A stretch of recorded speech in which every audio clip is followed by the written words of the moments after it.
భక్తి సమాచారం వాట్సాప్ ఛానల్లో జాయిన్ అవ్వండి. అన్ని విశేషాలు ఎప్పటికప్పుడు తెలుసుకోండి.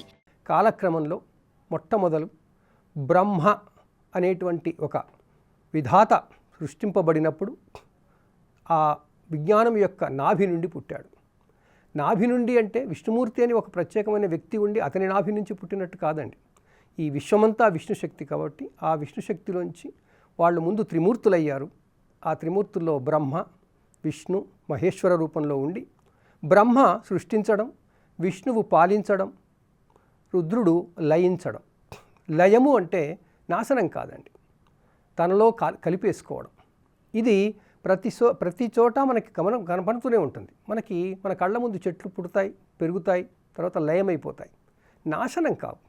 మనిషి జన్మిస్తాడు, పెరుగుతాడు, మరణిస్తాడు, నాశనం కాడు. ఆ దాన్ని మనం లయము అంటాం.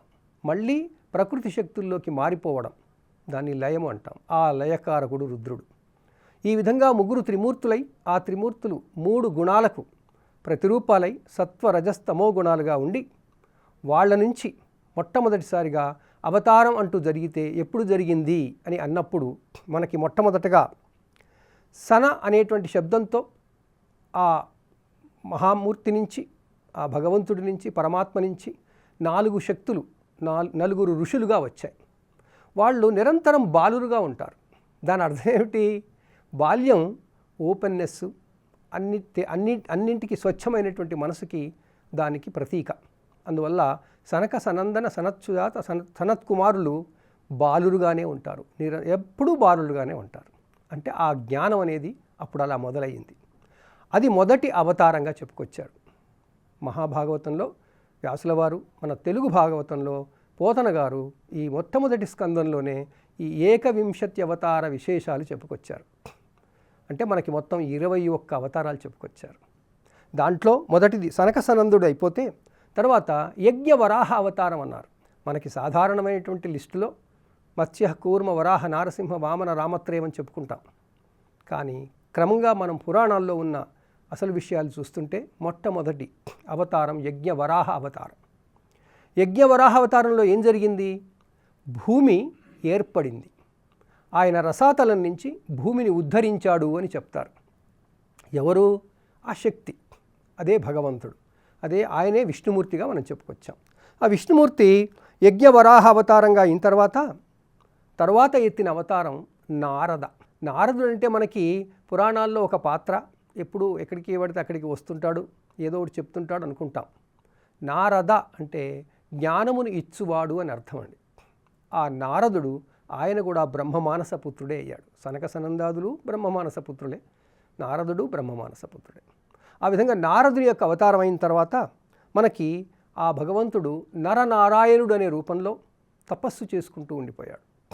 అంటే ఈ విజ్ఞానమంతా వస్తున్న క్రమంలో మనిషి అప్పుడు లేడు. ఇంకా ఆ మానవుడు లేని సమయంలో ఆ భగవంతుడే తపస్సు అంటే ఎక్కడిదక్కడ శాంతించి ఎక్కడిదక్కడ స్థిరమైపోవడం కొరకు జరిగినటువంటి ప్రక్రియ కాలంలో ఆ శక్తి పేరు నరనారాయణుడు అన్నారు. ఆ తర్వాత మనకి కపిల ముని అనేటువంటి అవతారం ఎత్తాడు. కపిలుడు ఎంతో అవసరమైన విజ్ఞానం ఉన్నటువంటి సాంఖ్య యోగాన్ని ఈ ప్రపంచానికి అందించాడు.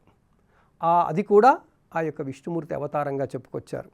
దాని తర్వాత దత్తాత్రేయుడి అవతారం ఎత్తాడు. ఇదంతా భాగవతంలో ఉందండి.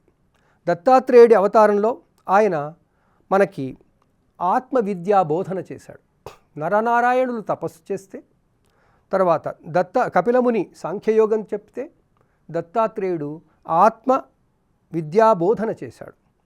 ఆ తర్వాత మనకి యజ్ఞుడు అనేటువంటి రూపంలో ఈ మనువులందరూ వస్తుంటారు.